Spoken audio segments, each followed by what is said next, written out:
নমস্কার, আমি সুস্মিতা। আবারও একটা মিনি ব্লগে তোমাদের সকলকে স্বাগত। এর আগের ভিডিওটা বিষ্ণুপুরের যে রিসর্টটায় গিয়েছিলাম সেই ভিডিওটা তোমাদের সাথে শেয়ার করেছিলাম, বলেছিলাম পরের একটা ভিডিওতে তোমাদের বিষ্ণুপুরের যে মন্দিরগুলো দেখেছিলাম সেগুলো শেয়ার করব।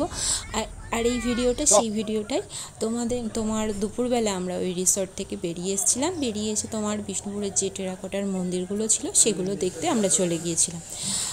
তো জঙ্গল পেরিয়ে তারপর আমরা বিষ্ণুপুরে ঢুকলাম। ঢুকেই তোমার প্রথমেই আমরা রাসমঞ্চতে চলে গিয়েছিলাম, যেটা ছিল অসম্ভব সুন্দর একটা জায়গা। আর এখানে প্রতিটা মন্দিরে টেরাকোটার কাজ করা ছিল, খুব সুন্দর দেখতে ছিল। তো প্রথমে আমরা রাসমঞ্চ ঘুরলাম। এখানে তোমার একটা মঞ্চের মতো কিছু ছিল, আর ভেতরে বলছিল যে ঠাকুর থাকে, তো ঠাকুর ছিল না তোমার, এইরকমই পুরো জায়গাটা ছিল, যেটা খুব সুন্দর লাগছিল। তারপর আমরা চলে গিয়েছিলাম রায়শ্যাম মন্দির, মানে এরকমই ছিল হয়তো, রাধাকৃষ্ণ রায়শ্যাম মন্দির এরকমই ছিল। তার আগে তোমাদের সাথে একটা বিষয় শেয়ার করি।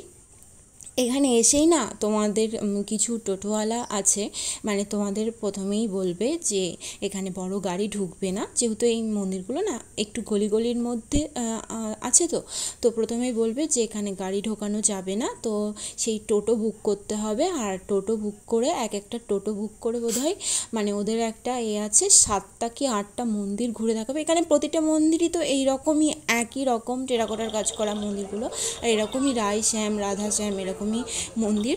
আর তোমায় ওরা বলে দেবে যে 10টা মন্দির হয়তো বলবে, 10টা মন্দির দেখাবে। ওরা একটা বাজেট বলবে, ওরা কিন্তু অনেকটাই আমার বেশি বলে, সেটাকে কমিয়ে আমরা হয়তো করেছিলাম একটা টোটো, খেয়াল নেই কতটা করা বলেছিলাম। ওরা বলবে যে পুরো মন্দিরটা ঘোরাবো 2 ঘন্টা।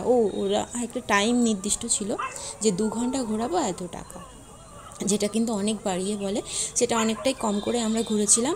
আর ওরা এমনই যে যতই ওরা ওখানে বলুক 2 ঘন্টা লাগে না, অনেকটাই কম টাইমের মধ্যে ঘুরিয়ে নিয়ে চলে আসে। আর ওরা গিয়েই বলে যে এতক্ষণ থাকার বিষয় নেই। আর থাকার বিষয় বলতে কি, অনেক মন্দির আছে ভেতরে ঢুকতে দেয় না, বাইরে থেকে দেখতে হয়। তো সমস্ত কিছু মন্দির দেখার পর আমরা শেষ চলে গিয়েছিলাম, এটা হচ্ছে গেট, রাজবাড়ির গেট এরকমই সম্ভবত ছিল। গেটটা কিন্তু খুবই সুন্দর ছিল, আর ভেতরের জায়গাটা খুব সুন্দর ছিল। আর হচ্ছে ফটো তোলার জন্য এই জায়গাটা বেস্ট ছিল। তো এইটা ছিল পুরো ভিডিওটা। ভালো লাগলে অবশ্যই কিন্তু লাইক করো, শেয়ার করো, আর আমার ভিডিওটা ভালো লাগলে অবশ্যই কিন্তু কমেন্ট করো। তো চলো আজকের মতো টাটা, আবারও দেখা হবে নেক্সট কোনো ভিডিওতে।